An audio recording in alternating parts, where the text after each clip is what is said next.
don't forget to subscribe to my YouTube channel and on the bell para ma-notify kayo kapag may bagong upload.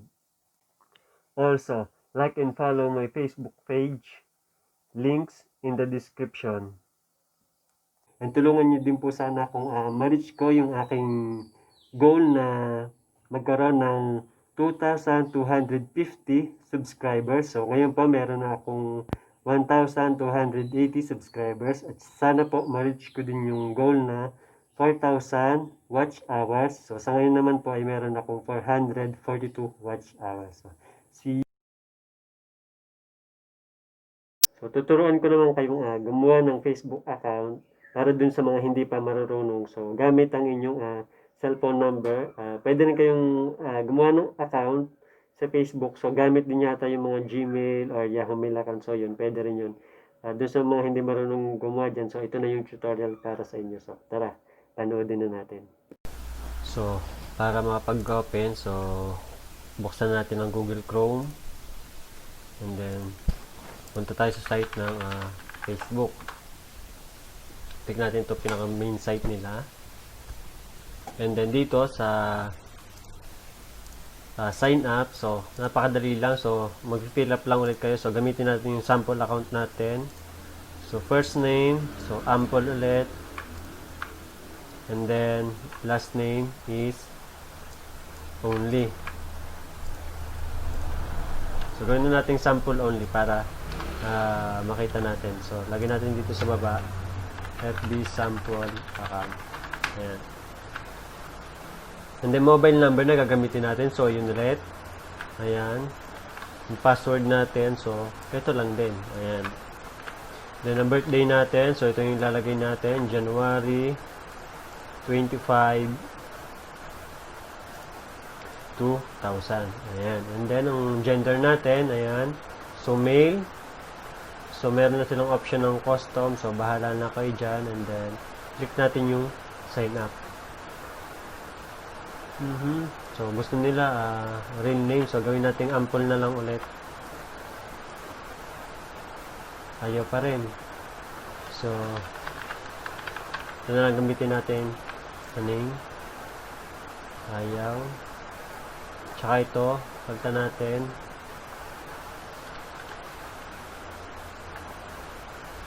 Ayan. So, kakati muna natin yung ating ginawa.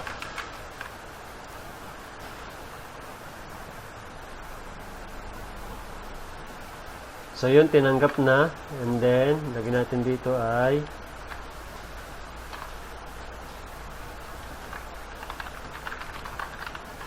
yan.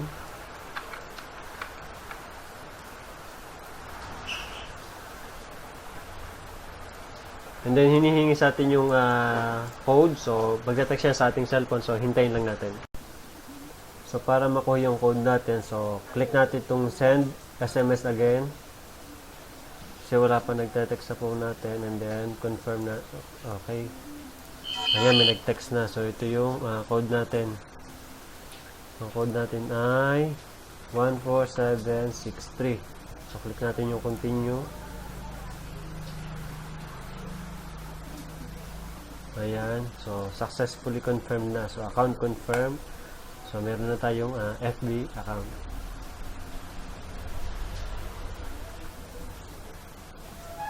So, ayan. Next natin to. Ayan. And then, ganun lang kasimple. So, meron na kayong Facebook account. So, bahala na kayo mag-customize. So, lagyan nyo ng picture.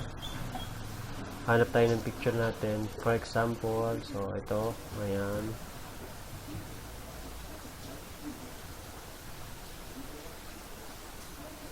Ano pa ba? So, ibang-iba na ngayon ang paggagawa ng FB, hindi kagaya dati.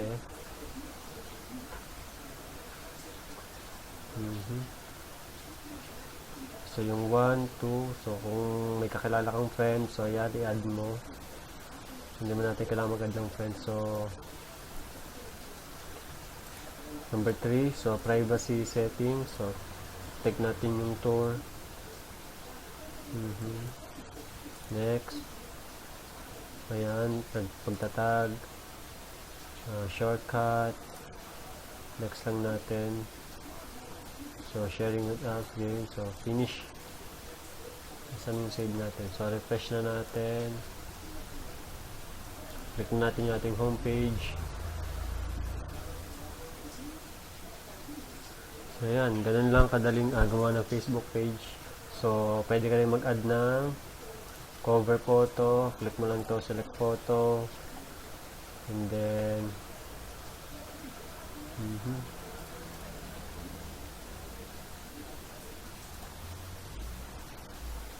so, from photo, okay, ito pala. Upload tayo kasi wala pa tayong photo sa album. So, for example, ito. Gawin natin cover photo natin. Ayan.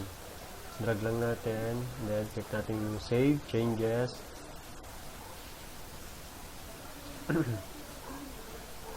And then dito, meron ditong pwede ka maglagay ng address mo. Ayan.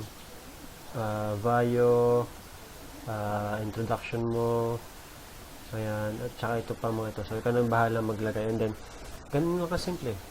Ayan, meron ka ng account. Ayan. Thank you for watching. See you on my next video. So yun guys, no, sana may natutunan kayo sa video na to. At kung nakatulong ito sa inyo, please, nagustuhan nyo ba? Please, hit thumbs up, share this video, and support us. Kung may mga gusto pa kayong ipagawa sa akin, so leave your comment lang po below. Kung may mga katanungan kayo, so drop your comment lamang po sa comment section.